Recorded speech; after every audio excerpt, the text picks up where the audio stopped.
Do you think everyone experiences menopause in the same way? Well, there's a growing body of evidence showing how women of color experience menopause differently. Welcome to Pleasure in the Pause, a podcast dedicated to inspiring midlife women to feel more connected to their bodies, pleasure, and power through perimenopause, menopause, and beyond. I am your host, Gabriella Espinosa, midlife and sexual wellness coach, and I'm so happy that you're here. Today, we're discussing a topic that is near and dear to my heart: the cultural differences in how women experience menopause. There is so much growing awareness of menopause happening right now, which is wonderful, but it's easy to fall into the thinking that it's the same for everyone. And while everyone's journey into menopause is unique, the particular experience for Black women, Latinas, South and East Asian women, and Indigenous women can be different due to race, ethnicity, religion, the level or quality of care they receive from the healthcare system. And to shed some light on the science and cultural reasons behind much of this is Dr. Sameena Rahman, board certified OBGYN specializing in menopause and sexual health care and faculty member of the Feinberg School of Medicine at Northwestern University. You may know her as Gyna Girl on Instagram, where she shares her expertise. She is passionate about elevating the voices of women of color and calling out the implicit bias in our healthcare system. Her tagline is, "I am here to educate so you can advocate." Welcome, Dr. Rahman. Thank you so much, Gabrielle. I'm so excited to be here. I love everything you're doing, and I'm a big fan of yours. So thank you so much for asking.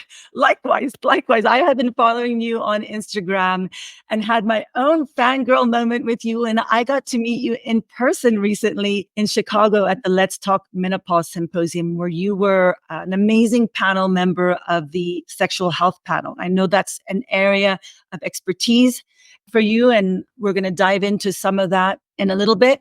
So today we are talking about cultural differences in the menopause experience. And I'm curious to know, Dr. Rahman, what were some of the narratives you inherited about menopause, and was it even spoken about in your culture of origin? I'm like, there's no narratives because no one talked about it, honestly. Like, I think there's so much around sex shaming and women's health shaming within the culture, even though if you think about the history of like the South Asian culture and the religions in South Asia, like it wasn't a part of the original culture. I feel like we evolved with different, historical and political events that happened, including colonization. But I will say that like in my household, I grew up in the South. So I grew up in like North Carolina. My parents are immigrants from Pakistan. And I was one of four. I have three brothers. So like there was no talk of women's stuff going on except for around shame. Like, don't talk about that, don't do that, don't talk about that. And I recognize that, when immigrants come to the United States, many times they are really holding on to whatever cultural values they can. And I think that's the thing that was really tried to, like be instilled upon us growing up. But you have the combination of two things. Like I grew up in the South where like sex education wasn't a thing really when I was growing up. And then on top of that, I didn't get it at home. So there was not any discussion going on at all. And I feel like in the South Asian community, particularly, there's a lot around, menstrual shaming and sex shaming that this discussion cannot be had. I can only myself remember when I think my mother went through menopause was when I remember her, personality. She got really mean and irritable and all the good, the things that like we know of that cognitively impacts women. I joke about it, but it's a big issue, like how menopause affects your brain and your cognition. And I think that that's kind of the only way I knew that when she went through it was when I was in college. But that was no discussion. It was really no discussion around it.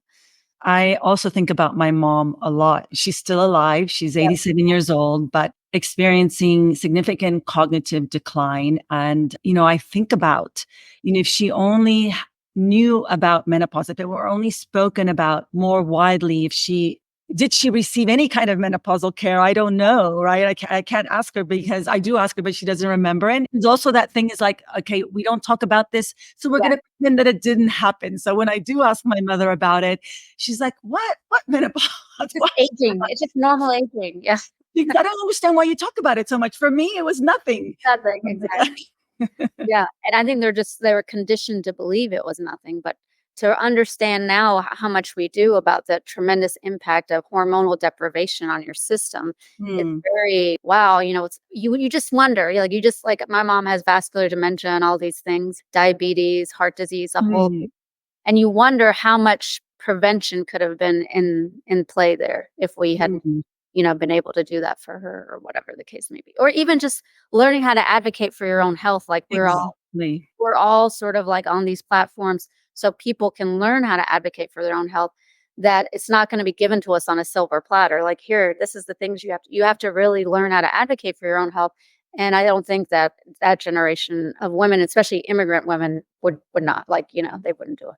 Yeah, and we'll touch on this a little bit later, but I think there's also, I mean, I love doctors, and I think you're an amazing doctors, but I think also in with regards to advocacy, there is in our cultures, right? I think there's this inherent reverence for doctors where you just don't question doctors, right? There's so much respect, rightly so, but then yeah, you would never think of like advocacy, Right. not what a doctor tells me to do.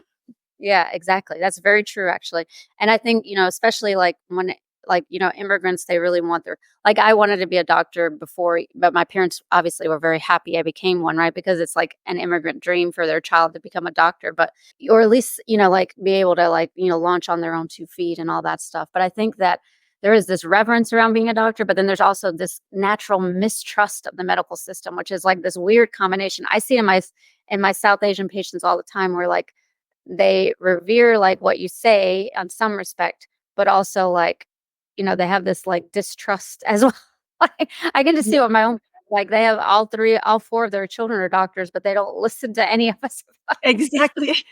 Yeah, they get prescribed the medication and then they just don't take it, right? Yes, exactly, yeah. So Yeah. given this lack of discussion around menopause, and we haven't even touched on, the sexuality part, here you are, a huge advocate for menopause and sexual health. How did you land in that particular space?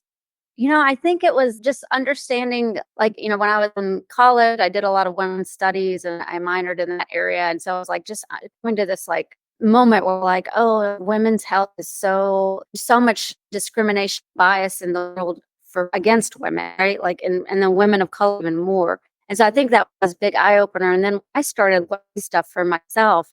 I was like, wow, like, I didn't know any of this growing up. And in this just doing this, I feel like for me it was a combination of always being not to talk about it and realizing that systemically it's such a huge problem. Like, we don't research women's issues enough. Um, you know, uh, we don't prescribe women enough. Like, it's like a combination of the systemic, misogyny that we've kind of like Mm. all lived through, on top of the fact that, like, it was just not spoken about. And then for me myself, like, just having my own personal health journeys, right? Like, I had my own issues with sexual dysfunction. I had my own issues, trying to navigate the healthcare system in pregnancy and all this stuff. And I'm an OBGYN. Yeah. Mm. So for me, it was like, I gotta, if I'm in the system and I'm a part of the system and I've had, a bias against me and other things, I can't even imagine what the rest of the world goes through. You know what I'm saying? And so that's one of the big reasons I'm such a outspoken person on this agenda. Yeah, you bring such a necessary and fascinating perspective, and I can just sense that fire in your belly. And we need you, Dr. Rahman. The world needs you. So thank you for being here and doing the work that you do. Let's talk about this very important longitudinal study called the SWAN study that is frequently referenced. I don't know if there are other studies that have looked at the menopausal health of women of color like this one. You may know of some, but it found some key differences in the menopause transition across races. Some differences include Hispanic and Black women Yep. reach menopause earlier than their white counterparts. Mhm. They can also experience menopause symptoms sooner or more intensely. Can you talk to us a little bit about that study and Yeah, what it revealed? a study of women across the nation. It's actually probably one of the biggest studies that's quoted because it was for the longest period of time and studied women of color specifically. But it looked at, like, African American women, Latina women, South Asian women, different subsets. and how the experience of menopause is so different for all of them. But we did see that, women of color, particularly Black and Latino women, do experience earlier menopause, right? I think by on average, like potentially 7 months earlier. We know when women go into premature menopause or even primary ovarian insufficiency, it's the burden is heavier on women of color, particularly Black women. We know that the symptoms can be much worse. And there's this whole idea of like, how hot flashes and night sweats, you just have to suck it up and get through it. It's not going to bother your health. It's not going to kill you. But we know that uncontrolled hot flashes and night sweats can lead to metabolic dysfunction, diabetes, heart disease, and early death. So not treating them is not an option anymore. We know the science is there. So also, women of color tend to have worsening hot flashes for longer periods of time. So that was, one of these things that was really eye-opening, I think. And they're less likely to be offered hormone therapy compared to their white counterparts. And that's that implicit bias. There's probably a dual thing where like there's distrust of the medical community because of the historic systemic racism that's occurred. But on top of that, you have the bias that we see in medicine against women and women of color specifically. Then there was some subsets that they also looked at, when it came to Asians, and there are some other studies that looked at like subcategories of Asians and how, maybe they don't experience as many hot flashes or night sweats, but have more concerns around low desire, muscle aches, sleep disturbances, and some of those other things. So it's interesting. And some of that wasn't seen as biological, but cultural, like how they culturally see this as a natural part of aging. So this maybe some of the symptoms weren't as, profound for them at that time when they were tested. Does the study indicate, or from your own experience or knowledge, can you explain the reasons why women experience these symptoms sooner? What are the factors that influence that? Yeah. There's a lot of theories and studies that have been done on sort of the allostatic load that is carried on women of color, particularly when it comes to Black women. There's some looking at, that allostatic load and how from a cellular level things change because of the stress and the systemic racism that they've experienced that then have expedited or caused worsening the stress around just being a woman of color, right? The stress around dealing with, whether or not it's colonialism, racism, or whatever, through the years have changed the epigenetics. So that they're just more susceptible to these problems. And I think that allostatic load has been shown time and time again when it comes to women of color. So it's interesting that a lot of it comes back to sort of systemic racism and changes that have happened even though the changes are trying to happen, the effect on our genetics is there. And that allostatic load that you refer to, is that means just the accumulation of stressors over a long period of time. Almost like generational stress. And we know for sure the, horrific experience of Black women, the history of slavery, and how that added to that allostatic load, that generational trauma. In regards to other cultures, I don't know what your experience is with your parents as immigrants. My parents were immigrants too. Coming to a new country, not speaking the language, trying to figure out healthcare. Leaving your family behind. I mean, can you imagine doing that at this point in my life? Like, I'm just going to up and leave my family and move to a new country for better opportunities. Like, that takes a lot of intestinal fortitude, and the stress is, I mean, sometimes I'm just like in awe of what they did, right? Yes, me too. I don't think I could do what they did. No.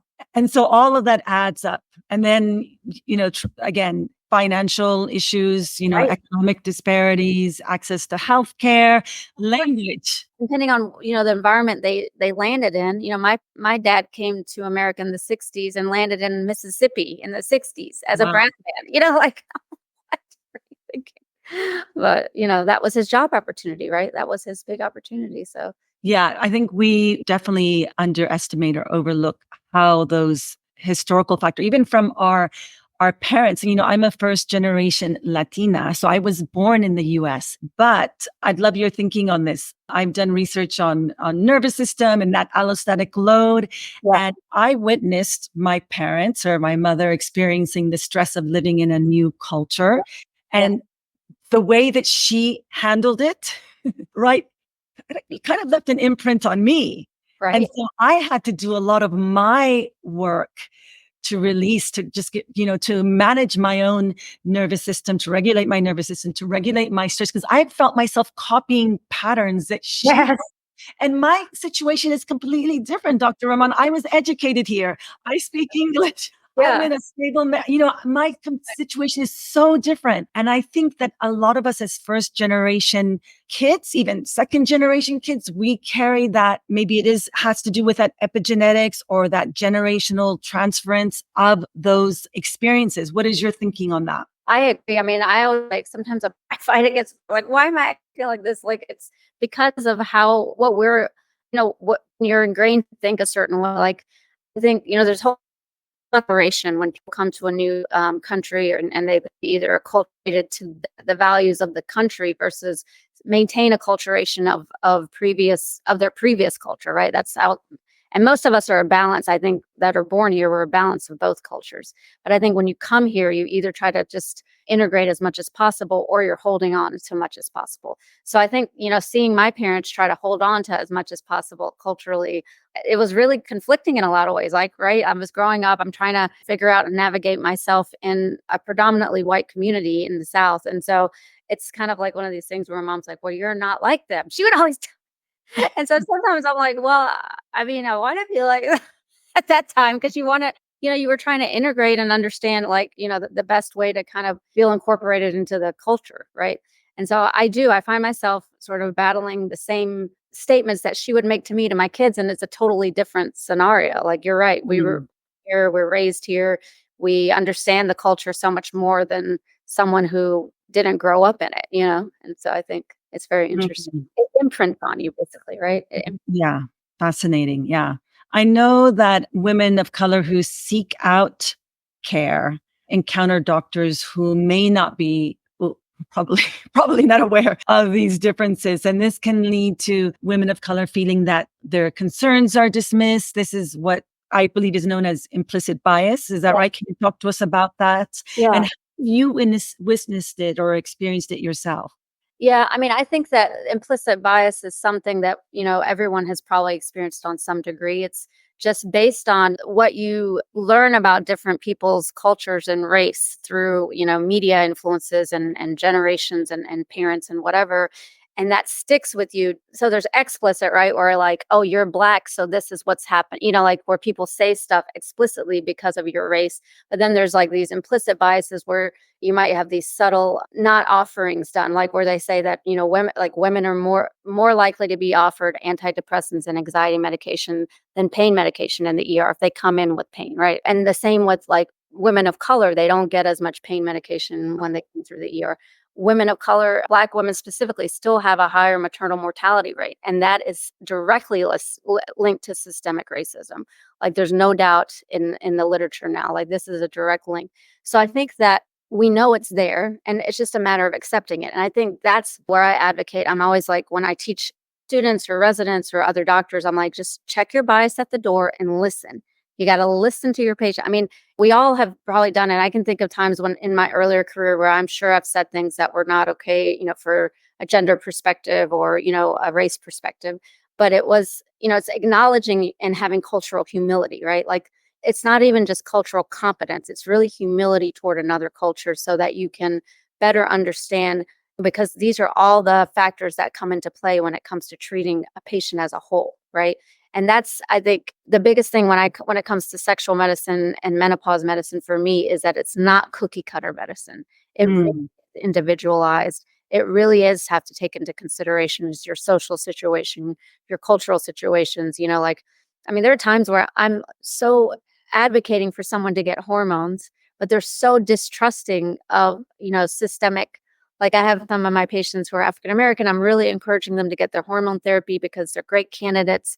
They're going through menopause younger, but they hold on to this like whole idea of what African American patients have endured through medical racism.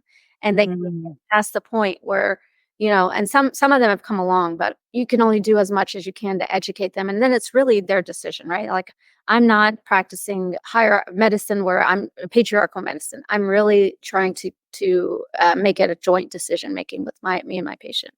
But I do find that to be the case, that implicit bias is pretty significant for most patients. For me, I have patients I have a lot of women of color that see me in my office and tell me oftentimes that they were dismissed.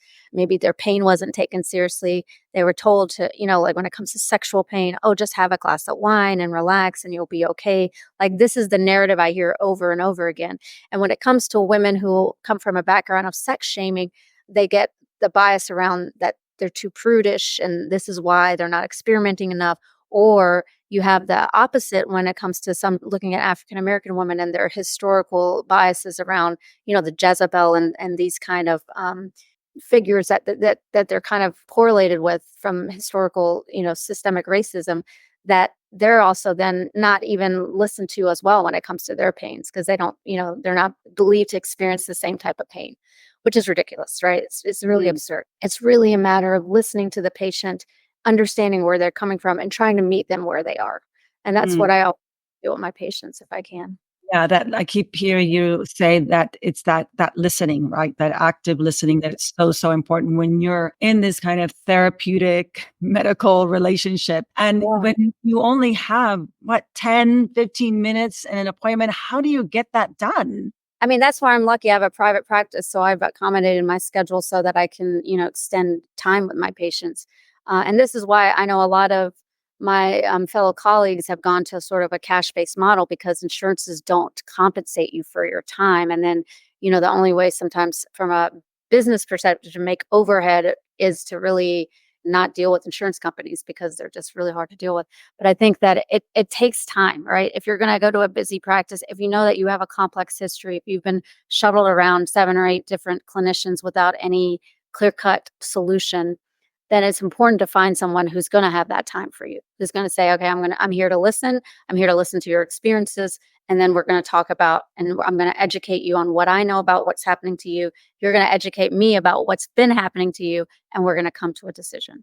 And I know you're a faculty member at Northwestern University, so you advocate to your students to play that active listening part.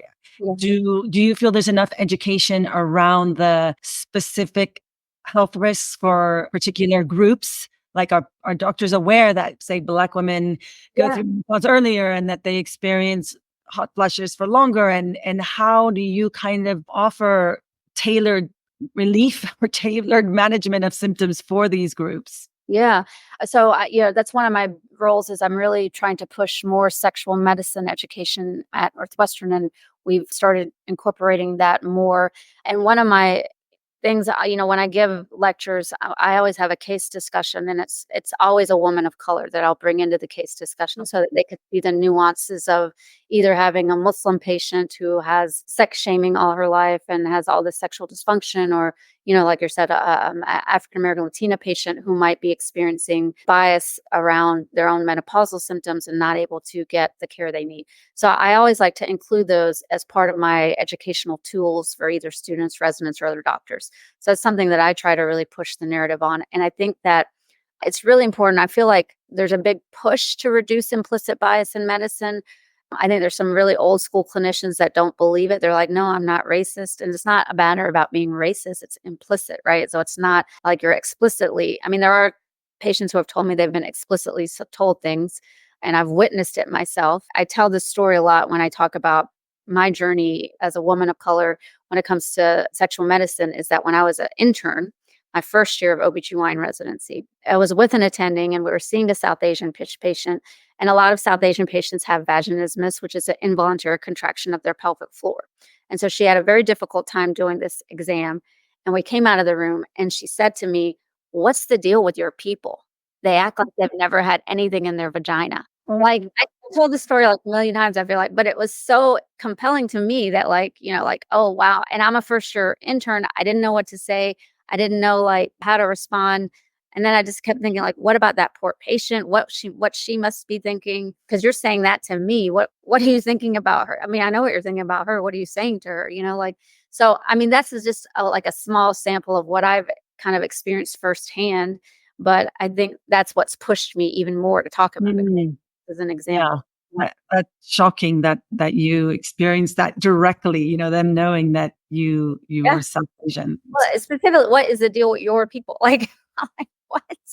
What do you mean? Well, I'm so grateful that you're doing the work that you're doing and doing, I know it's a long life mission that you're on to change that It is. systemic racism and that implicit bias that's just so inherent, entrenched in the system. So thank you so, so much. And I know we'll talk a little bit later about what women can do, what patients can do to counteract that. And it is a lot about advocacy and standing Yeah. up for yourself. I'd love to touch on that in a little bit, but I want to go back to some of these other symptoms that women of color may experience differently. So you mentioned hot flushes, which lead to cardiovascular risks and metabolic risks, which is a major epidemic in our country, I think, in the US. Yeah. Are there Cardiovascular disease is still the number one killer of women, and I think we always forget. We get so scared about breast cancer and other things, but cardiovascular disease is still the number one killer in women. So we have to always remember that. and are there any other symptoms that you that were found in the SWAN study that sort of Yeah. I think there were some studies like with Latina women, there was more sort of the genital urinary symptoms of menopause that were more prominent. It's interesting because there was a study also on South Asian women experiencing menopause and how some of them actually embraced menopause. Because Mm. if you look at some of the South Asian religions like Islam, Hinduism, some of these other ones, there's a lot of rhetoric around not being able to go to either mosque or temple or pray because of a menstrual cycle, right? Like there's issues around what the menses mean in those contexts, like whether or not it makes you feel that you're unclean or you're not able to do your service to God in the way that you want. And so a lot of patients in these cultures then embrace it, right? Like, oh, I don't have to worry about, not going on my pilgrimage or not going to the mosque or the temple or whatever. So that I found like very interesting when I read that study that I could see that and I've seen that in some of my patients. I think my generation of patients who are like in the perimenopausal, South Asian, born and raised here, we are more likely to want all the stuff to get through perimenopause because we've acknowledged it that this is natural, but we don't have to deal with all these symptoms. But I think that some of the older generations saw it as more of a blessing, like, oh, it's done, I don't have to worry about it, da da da. I'm all for the freedom and liberation that you experience when you have no more periods and what that opens up for us, the possibilities. I love that attitude. What about this in terms of seeking medical support for symptoms? So you're saying that your generation is more leaning into, give me whatever. I want my hormones. Give it to me. But I feel like some of us, I know for me, like when I was going through menopause, for me, we come from cultures that have indigenous remedies to resolve anything. Like, I grew up with any kind of herbal remedy to resolve a cough or an Yeah, ache, yeah, pain. When yeah, I was pregnant, there was like all the natural remedies. Drink, I don't know if what it is in South Asian culture, but for us, it's like here, oat milk or yeah, oatmeal yeah. helps increase the Turmeric, production of like milk. there's all all these yeah, all these natural remedies, and so there's this myth that natural is best, and I actually so resistant to go into hormone therapy because I thought natural is best, yeah, and many of these cultural values or traditions may prevent women from seeking the medical support they need for their symptoms. For a lot of the women, and I've had women, younger Latina women reach out to me to say, we want to learn more. A lot of them are following me on Instagram because we inherit those value systems, yeah, right? That yeah. natural is best. So can you just talk to us briefly? I know we could do a whole other podcast episode and I would love to invite you back, but for any women who are listening, first generation, second generation women who value those traditions that are handed down from us, what can we do to better educate ourselves around hormone therapy? Can you kind of just debunk some of the myths around hormone therapy? Because I know they're so important, especially with these risk factors that you talk about in terms of cardiovascular disease and hot Yeah. flashes. Yeah, I mean, there's a lot of myths around home therapy. Of course, biggest one still around breast cancer that came out with the WHI 20 years ago that it increases your risk of breast cancer. And really, we see that when people take estrogen alone, you have at least a 30% reduction in risk of breast cancer. You see, all cause mortality is lower in patients who take hormonal therapy. And it really is an individualized person. I can't emphasize this enough that the hormones get a bad rap. The hormones are being told, everyone's trying to get off birth control pills. I have 20-year-olds that are watching TikToks and trying to get off birth control pills because they think it's the devil's formula or something. So I Mhm. feel like there's a lot of negativity around things that are from big pharma. The reality is, and I don't work for big pharma. I don't speak toward them, but I respect them because the reality is they do all the trials and they study all the medications very aggressively. Or if you look at the natural industry, the industries around, these supplements the supplement industry, the natural industry, there's no regulation of those products, right? I can say, hey, this is Gyno Girl's formulation to cure menopause. And I will never test it on anyone, but I'll say gynecologist recommended because I'm a gynecologist who's trying to make Mhm. money and recommends it. And so, I think that I actually think the supplement and natural industry is more predatory because they don't live up to any kind of regulation. At least the FDA regulates all the products that come out, all the medications are rigorously tested. I mean, this is why some of the medications for women, it's taken so long because it's taken so long to invest in women's health research to get these medications tested and approved for us. But we know that this estrogen and hormone, progesterone have been around forever and are extremely safe in the right patient category, right? We have to always think about the patient who's taking it in the history. But I feel like the myths around it are really around, the fact that this is a natural process and women should suck it up and they get to the other side and they're fine, which is not the case. We know that there's like a fourfold increase in antidepressants and anti-anxiety medication in midlife. So you're more likely to get an SSRI than you are to get a hormone medication, right? So I think that, and part of that is the clinicians, right? The clinicians aren't up to date. So you have these clinicians that aren't prescribing it. But then you also have the underlying fear that has been perpetuated by misinformed studies that went on reevaluation did not show this dramatic impact of, cancer risks and such that were initially touted. And we know that they're exceptionally safe for the majority of the people. And so I think that, just understanding that I have patients like you say, that they're just so enculturated to believe this is a natural process and that they can get through it with herbs and medications. And they'll ask me about it. I'm like, well, I can't speak to your herbs, and I don't know if it's dangerous to you because especially sometimes it's stuff that we've never really dealt with or heard of. But I can tell you what I know is safe and what I know is going to protect your bones the best. What I know from, especially I have South Asian patients. I think I've talked to you about this before, that we're a fourth of the world population, but we carry 67% of the world heart disease or some huge statistic like that. And so, for me, that cardioprotective effect is really important for my South Asian patient, for all my patients. But I really try to make it clear to them that your risk is higher. So you need to really think about, is this going to benefit me even more? Potentially, depending on what their risks are starting out, as long as they, don't have active heart disease or, active breast cancer or have had a unprovoked blood clot in their leg or lungs, have undiagnosed bleeding, just issue vaginally, and end stage, really liver disease that's kind of chronic and end stage. So those are the biggest contraindications to hormone use. And so I always tell patients that, and I tell them how it can be it's protective for your bones. Like if you're an 80-year-old and you fall and you break your hip, your mortality rate is like 30% in that first year, right?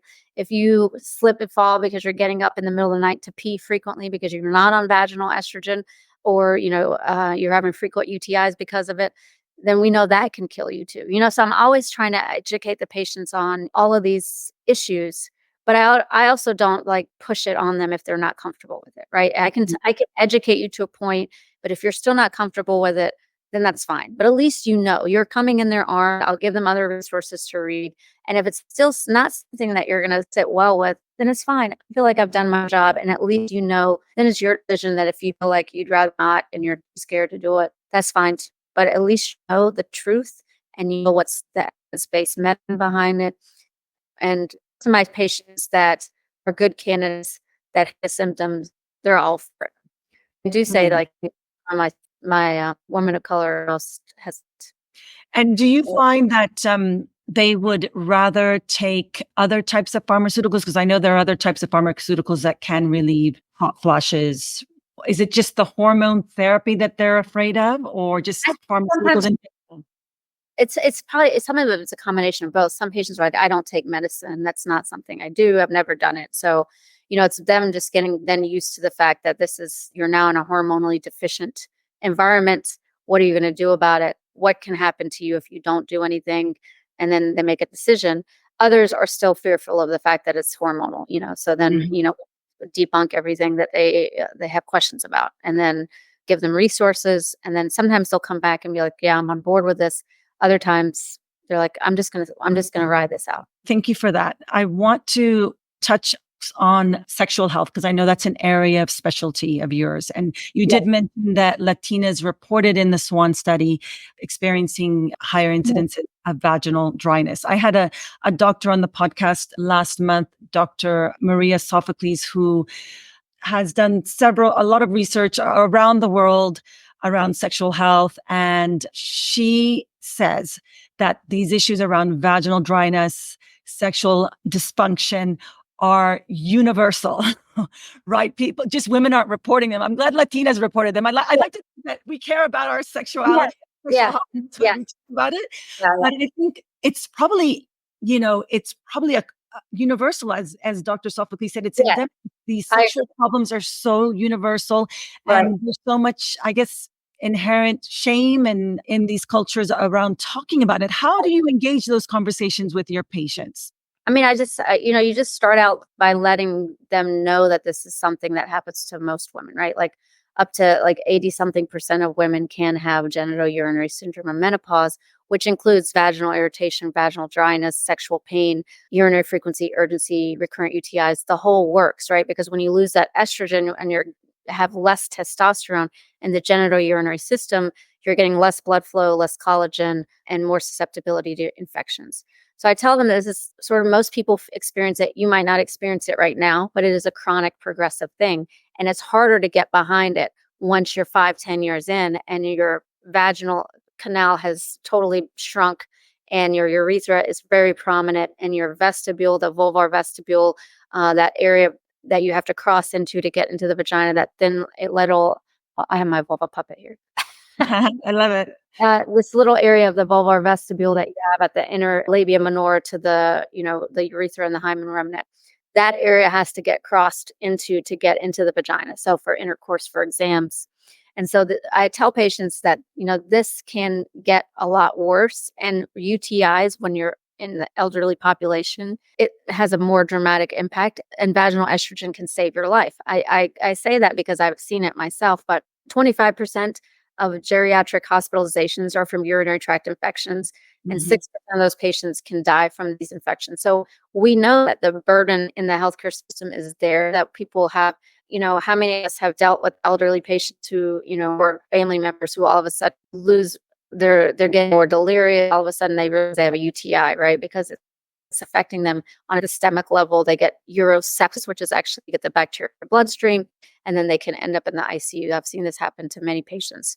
That vaginal estrogen can reduce the risk of UTIs and therefore can be very life saving. So I still stand with that. But it's the whole idea of talking about it. So normalizing the conversation, allowing them to say, well, I do feel a little irritated. I mean, sometimes I'll diagnose sexual pain in someone that didn't even realize it was abnormal, they'll say, "Oh, well, it's just a little dry on entry. I gotta lose a lot of lubricant. It hurts, but we get past it."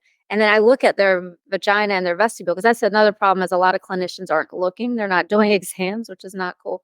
But when I look at it, I'm like, wow, either there's like an inflammatory skin condition, there's hormonal deprivation, all of it. And it really surprises me that they're viewing it as vaginal dryness or a little bit of discomfort when I touch them with the Q-tip, when I do the Q-tip test on their vestibule, they're 10 out of 10, like you're touching me with a knife. So is that they've normalized sexual pain in their heads, and a lot of cultures do consider it normal.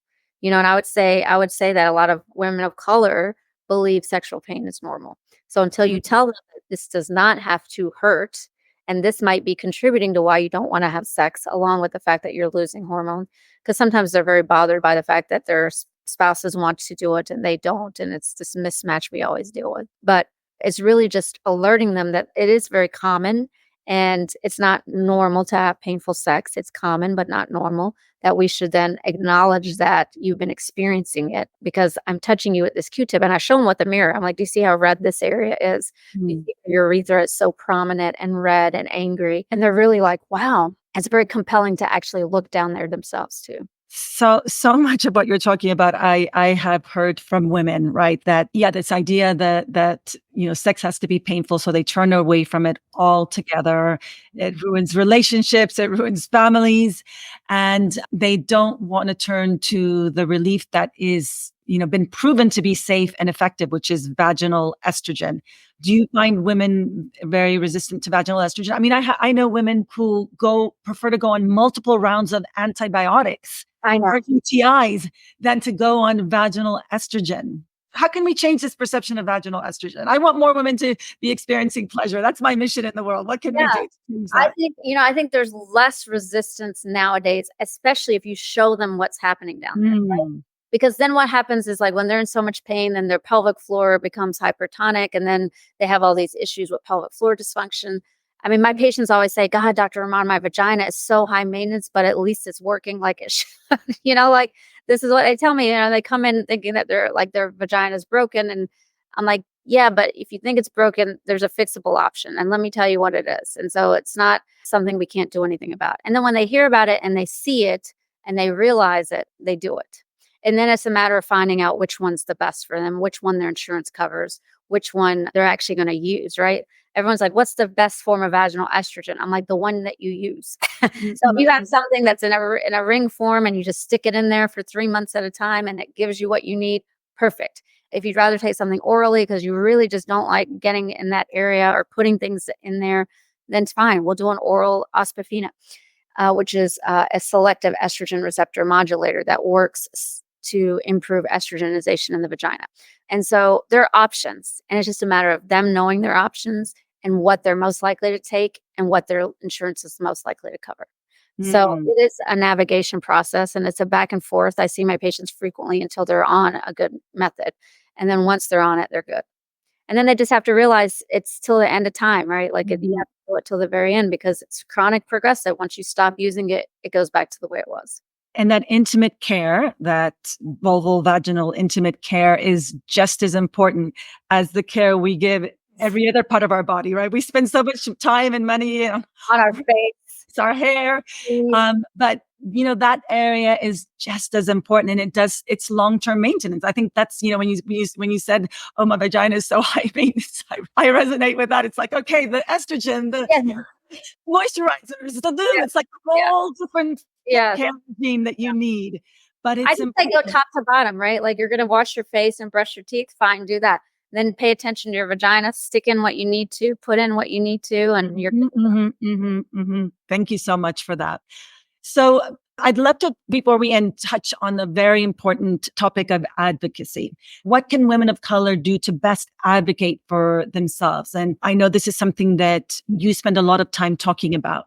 Yeah.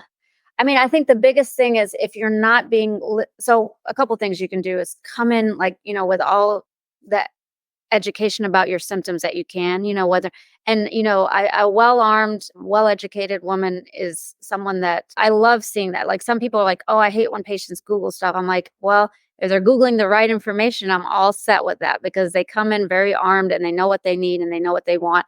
And then we just do the exam and make sure this is appropriate for them, right? But I think, coming in educated and knowing your symptoms and knowing what you feel, because you know your body better than I do, right? Like, you know what you've been experiencing better than I know what you've been experiencing. And can I interrupt you there? Can you just name one or two resources that women can turn to for that education? Yeah, I mean, there's tons. Actually, there's a lot of books and podcasts. Obviously, there's the Menopause Society website has some patient-facing information. There is the www.isswsh.org. That's a organization. I'm part of the board of directors there. It is a sexual medicine organization for women's health. So they have a patient-facing website called Prosayla, Prosayla, that I feel like is very helpful for patients. There's all these wonderful books written by some of my colleagues like Mary Claire Havert, Sharon Malone, Kelly Casperson. All of them have written great books that are evidence-based. Oh, Dr. Lauren Stryker, she has wonderful books and her podcast. So all of this can be, stuff that you access and read. There's the book by Avram Blooming and Carolyn Estrogen Matters. And so I think all of those books are really important to be in your wheelhouse of, understanding some of the stuff that you need to get through to get to your clinician to get help. And then if you're in there and you're educated, you're talking to them and you're telling them your problems and you feel dismissed or not heard, I always say, like, even though it's uncomfortable, I would rather be called out and say, you know what, I don't feel like you're listening to me. And then, like, all of a sudden, people start listening, right? Like, if you say, I don't feel like you're listening to what I'm saying, then people are like, wait, what do you mean? Like, are you saying that I'm not giving you the care you need? And then people might, start saying, like, okay, I'm going to start listening. Or you realize that's not the right clinician for me, right?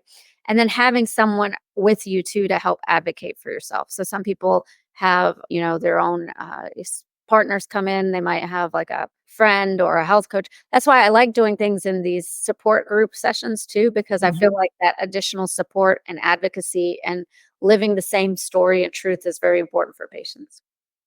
Yeah, there's so many menopause support groups out there to be part of a community of people where they exchange information. But I Oh, think Let's Talk Menopause is such a great resource for Let's patients. Talk Menopause. Yes, Yeah. absolutely.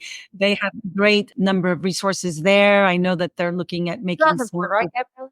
Yes, yes, I'm on the board of the Let's Talk Menopause. They're making, advocating for making some of those resources bilingual, which they've already started, so English and Spanish. Yeah. I know menopause.org has some bilingual resources, Yeah. English, Spanish, and I know, if people want to turn to the UK, I'll put it in the show notes. The UK, because I lived in the UK for a while, there are quite a few doctors over there who are making resources available. And I don't know how to pronounce some of the dialects of South Asian Yeah.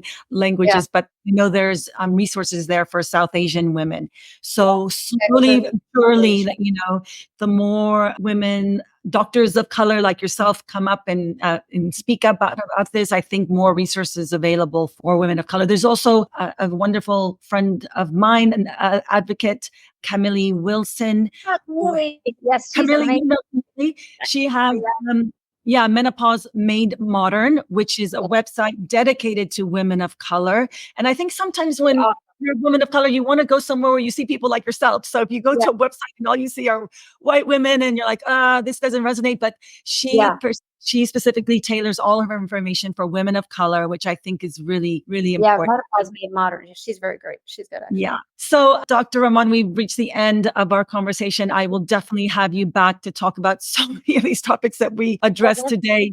Please share with us where women can find you. Well, I'm on Instagram as Gyno Girl. I have a YouTube channel called Gyno Girl TV. Oh, that's right. I do. I've seen you on it. You're fantastic. Oh, thank you.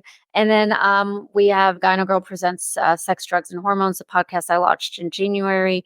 And then I'm in downtown Chicago. If you want to see me as a patient, I am licensed in Illinois, California, Indiana, Wisconsin, and Arizona. So I can do televisits for something like menopause care or uncovering some of the sexual health issues. Obviously, an exam sometimes is needed for some of those, but I do see patients in other states as well that where I'm licensed. And I always recommend people to get second opinions. So if you've gone to a doctor face to face and you are not satisfied, call someone like yourself and get a telemedicine second opinion. And it's so worth every penny. Absolutely, I think. Chicago in the summer is great. So I have a lot of patients that fly in the summer and they'll see me and then they're like spending time in Chicago and then they go. Yeah, it's a beautiful city. I love it. I love the food scene there. Oh, yeah. Good So food. good. Thank you so much for your work, for your advocacy, for really being the superhero gyno girl that you are. I love your little caricature, your avatar, which is the superhero. So thank you so much. You are truly doing amazing work to change the menopausal landscape for all of us. Thank you Thank for you. being here today, Dr. Rahman. And thank you, everyone, for joining us. Thank you. Thank you, Gabriella. I enjoyed speaking with you and I look forward to having you on my podcast. Great. Wonderful. I'd love to. Look forward to that. Okay. Bye, everyone. I hope you enjoyed this episode of Pleasure in the Pause. Want to help me spread more pleasure in the world? Hit the share episode button and send it to a friend or post it on your Instagram stories and tag me, Gabriella Espinosa.